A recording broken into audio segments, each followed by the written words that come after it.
الحمدللہ رب العالمین والصلاۃ والسلام علی سید المرسلین وعلی آلہ واصحابہ اجمعین۔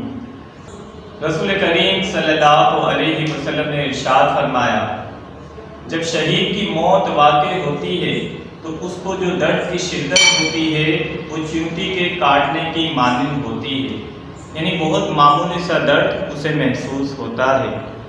اس حدیث مبارکہ کو پڑھ کر ایک نوجوان اضطراب کا شکار ہو گیا کہ وہ جب دیکھتا ہے کہ لوگ شہید ہو رہے ہیں تو انہیں چاقو مارے جا رہے ہیں، تلواریں مارے جا رہی ہیں، ان کے اعضاء جدا ہو رہے ہیں، تو اتنا معمولی سا درد کیسے ہو سکتا ہے؟ جیسا کہ آج فلسطین کے اندر یہ مناظر ہم دیکھ سکتے ہیں کہ کتنی بے دردی کے ساتھ بچوں کو، بوڑھوں کو، خواتین کو جو ہے شہید کیا جا رہا ہے۔ لیکن جب میرے نبی نے فرما دیا کہ وقت شہادت معمولی سا درد ہوتا ہے تو ہمیں اس بات پر یقین رکھنا ہے۔ وہ نوجوان عالم صاحب کے پاس گیا اور عالم صاحب سے عرض کی کہ یا سیدی، میں نے ایک حدیث پڑھی جس کے اندر یہ بات بیان ہوئی کہ اللہ کے رسول صلی اللہ علیہ وسلم نے ارشاد فرمایا، وقت شہادت شہید کو بہت معمولی سا درد ہوتا ہے، ایسا کیسے ممکن ہے؟ عالم صاحب نے کہا، جا کر قرآن کی تلاوت کرو، تمہیں تمہارا جواب مل جائے گا۔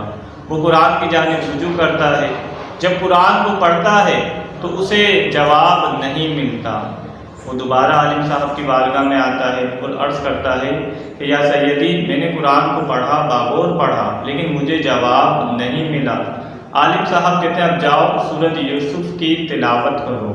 وہ جا کر سورۃ یوسف کی تلاوت کرتا ہے، اسے کھنگالتا ہے لیکن اسے اس کا جواب نہیں ملتا۔ وہ پھر عالم صاحب کے پاس آتا ہے اور عرض کرتا ہے کہ یا سیدی، مجھے جواب نہیں ملا۔ عالم صاحب کہتے ہیں قرآن کو میرے پاس لے کر آؤ۔ قرآن کو عالم صاحب کے پاس لایا جاتا ہے، پھر وہ قرآن کے اندر اس واقعے کی جانب اشارہ کرتے ہیں کہ جس وقت زلیخا نے یوسف علیہ السلام کا دیگر خواتین کو دیدار کرایا اور انہوں نے یوسف علیہ السلام کو دیکھتے ہوئے اپنی انگلیوں کو کاٹ دیا، تو قرآن کے اندر یہ واقعہ بالتفصیل موجود ہے۔ خواتین و حضرات، جب یوسف علیہ السلام کو خواتین دیکھ رہی تھی تو وہ اپنی انگلیوں کو کاٹ رہی تھی، لیکن جسم سے اعضاء جدا ہو رہے ہیں، لیکن انہیں درد کا احساس نہیں ہوا کیونکہ وہ یوسف علیہ السلام کے جلووں میں گم ہو گئی تھی۔ یہی حال وقت شہادت مومنین کا ہوتا ہے کہ جب انہیں شہادت کا مقام و مرتبہ مل رہا ہوتا ہے تو رب تبارک و تعالی انہیں عظیم الشان جنت کے نظارے کراتا ہے، یہاں تک کہ اپنے محبوب کا دیدار بھی کراتا ہے جس کے جلووں میں گم ہو کر انہیں درد کا احساس نہیں ہوتا۔ تو آج فلسطین میں جتنی بے دردی کے ساتھ مسلمانوں کو شہید کیا جا رہا ہے، ہمارا ایمان ہے کہ انہیں وہ احساس نہیں ہوگا کیونکہ وہ اللہ اور رسول کے لیے اپنی جانیں دے رہے ہیں، اور جو اللہ اور رسول کے لیے مرتے ہیں وہ مرتے نہیں بلکہ شہید ہوتے ہیں اور رب کی بارگاہ میں وہ زندہ ہوتے ہیں۔ لیکن جو یہ کام کر رہے ہیں یہود و نصارہ، جو انہیں قتل کر رہے ہیں، شہید کر رہے ہیں، یاد رکھیں کہ وہ دنیا اور آخرت میں عبرت کا نشان بنیں گے، اور جو ان کی پشت پناہی کر رہے ہیں، چاہے وہ امریکہ ہو، چاہے وہ ہندوستان ہو، چاہے وہ برطانیہ ہو، اللہ ان کا بھی نام و نشان مٹا دے گا۔